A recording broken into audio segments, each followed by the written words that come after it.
आज हम बात करेंगे ईरान एंड यूएस की डील्स के बारे में। Deals relevant to what? Deals relevant to nuclear arms. तो इससे पहले आपको थोड़ी सी हिस्ट्री समझना ज़रूरी है कि व्हाट वेंट रॉन्ग और चीज़ें अनफोल्ड कैसे हो रही हैं और चीज़ें यहाँ तक किस तरह से पहुँची हैं। तो लेट्स बिगिन। पहले आपको ये पता होना चाहिए कि Iran was a very peaceful state. और पीसफुल क्यों था? बिकॉज वो बहुत बहुत बहुत अजीज़ थे अमेरिका को। और अमेरिका को अजीज़ क्यों ना होते? क्योंकि वहाँ पर पहलवीज़ की डायनेस्टी थी, Reza Shah Pahlavi. And Reza Shah Pahlavi के बारे में ये कहना गलत नहीं होगा that they were the puppets of America. तो जब तक तो वो हुकूमत में थे, अमेरिका को कभी ईरान से कोई ख़ास मसला नहीं हुआ। बट येस, चीज़ें बिगड़ती तब हैं जब रज़ा शाह पहलवी की डायनेस्टी को टॉपल डाउन कर दिया जाता है। किसकी तरफ से? खमीनीज़ की तरफ से। खमीनीज़ कौन है? खमीनीज़ वो हैं जो करंटली भी ईरान को रूल कर रहे हैं अकॉर्डिंग टू शरीयत, अकॉर्डिंग टू फिक। तो ये बात आपको समझनी पड़ेगी कि यहाँ से अमेरिका के इशू स्टार्ट होते हैं विद ईरान। ये पहले भी इसकी डायनेस्टी का डाउनफॉल कब होता है और खमीनीज़ जो है वो राइज में आते हैं back in 1979 as I told you. उसके बाद से लेकर अब तक अमेरिका ने कभी सैंक्शंस का बहाना पकड़ा, कभी अमेरिका ने ईरान को इनडायरेक्टली उनके इकॉनमी को थ्रेट किया, कभी अमेरिका ने ईरान को बेसिकली सप्रेस करने की कोशिश की by putting the pressure globally, and last but not the least उनको रीजन में और उनको ग्लोबली आइसोलेट करने की कोशिश की। But Iran stand firms on its position. इसके बाद होता ये है कि विद द बिगिनिंग और advent of 21st century Iran ये सोचता है that weapons, arms, militant groups and all these tactics are not enough to deal with the global powers. What does it mean? उनको ये एहसास होता है कि हमें अमेरिका से डील करना है अगर, तो हमें प्रॉपर टेक्टिक्स को यूज़ करना पड़ेगा। और सवाल ये उठता है कि ये एहसास उनको क्यों होता है? Due to the involvement and due to the changing dynamics of Israel. 21st century के राइज के साथ ही वहाँ पर आपको नेतन्याहू जैसे लोगों का राइज मिलता है। कहाँ पर? इसराइल में। And Israel is basically puppet of America. तो पहले ये बात जहन में रखें कि यूएस के रिलेशंस ईरान के साथ अच्छे नहीं थे। हाँ, बट वो क्योंकि बहुत ज़्यादा उनका एक जोग्राफिकल डिस्टेंस है, तो ईरान इंटरनेट टेक्टिक्स को यूज़ करता था to manage the US pressure. But जैसे ही इसराइल जो है उसका राइज इस तरह से होता है और यहाँ वहाँ पे डिफरेंट गवर्नमेंट्स जो हैं वो राइज करना शुरू करती हैं, डिफरेंट पॉलिटिकल पर्सनालिटीज़, ईरान ये सेंस कर लेता है कि these tactics are not enough. तो यहीं से पिक्चर फर्दर अनफोल्ड करती है और ईरान स्टार्ट करता है अपने न्यूक्लियर वेपन प्रोग्राम्स को। जाहिर है कि ये सीक्रेटिव थे, हिडन थे, जिसके बाद में यूएस को पता चलता है 2006 के बाद, तो वो ईरान के ऊपर अनलिमिटेड सेंक्शंस जो है वो इम्पोज करने की कोशिश करता है। And that's not enough. Iran को तब भी साइबर अटैक्स के थ्रू उनके न्यूक्लियर वेपन और उनके न्यूक्लियर वेपन प्रोग्राम्स को जो है वो डैमेज करने की मुकम्मल कोशिश की जाती है। One of the most prominent scandal in this regard is basically Stuxnet scandal, जिसका बहुत लॉस भी होता है ईरान को। खैर, the list goes on like this.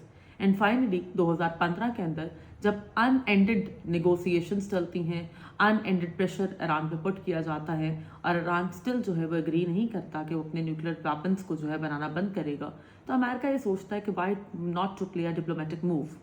और उस टाइम पर ईरान को एक टेबल पर ऑफर दी जाती है कि why don't you crack an agreement with us, और आप उसमें न्यूक्लियर वेपन्स की जो डेवलपमेंट है उसको पॉज कर देंगे and we have a deal with you. इसको कहा जाता है joint comprehensive plan of action. इसको एक और टर्म भी की जाती है P5+1। P5 का मतलब कौन है? Permanent members of veto states of United Nations, US, UK, Russia, China, France. +1 का मतलब है जर्मनी। अब सवाल ये उठता है कि जर्मनी कहाँ से पिक्चर में आया? अभी तक तो पिक्चर में ईरान, यूएस और इसराइल ही थे। जर्मनी इस तरह से पिक्चर में आया कि Germany is a very important country of यूरोपीय यूनियन, और यूरोप अपनी एनर्जी के लिए, ऑयल गैस वगैरह के लिए बहुत ज़्यादा डिपेंडेंट है इम्पोर्टेड एनर्जी के ऊपर। जर्मनी ये चाह रहा था कि उसको चीपर एनर्जी मिले और वो ईरान के साथ लार्जर डील क्रैक करना चाहता था। उसके लिए ज़रूरी था ईरान टेबल पर आए यूएस के साथ टॉक्स वगैरह में, विच हैपन्स। और जर्मनी ने भी इसमें काफ़ी एफर्ट्स की कि Iran joint comprehensive plan of action को साइन कर ले। खैर, it was signed, done and dusted. But 2018 में जैसे ही डोनाल्ड ट्रंप जो हैं वो गवर्नमेंट में आते हैं तो वो ये क्लेम करते हैं कि ईरान हमें ब्लफ कर रहा है। सो वो अपने आप को पुल ऑफ कर लेते हैं इस डील से। वाओ! यानी ये वही ट्रंप है जो करंटली दोबारा ईरान के साथ नेगोशिएशंस में इन्वॉल्व है। कब? 2026 में।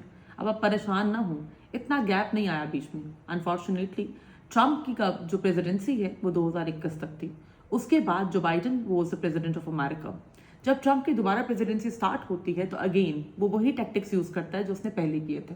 वो क्या करता है, वो पहले प्रेशर बिल्ड करने की कोशिश करता है, वॉर्स के थ्रेट करता है, नेवल में मिलिट्री को मूव करता है ओशंस के अंदर। वो बताता है ईरान को कि we can do anything, but Iran भी अपने टैक्टिक्स को यूज़ करता है, वो भी अपनी मिलिट्री पावर को शो करता है, वो भी अपनी नेवल पावर को शो करता है, फिसल मिसाइल्स की टेक्नोलॉजी को शो करता है।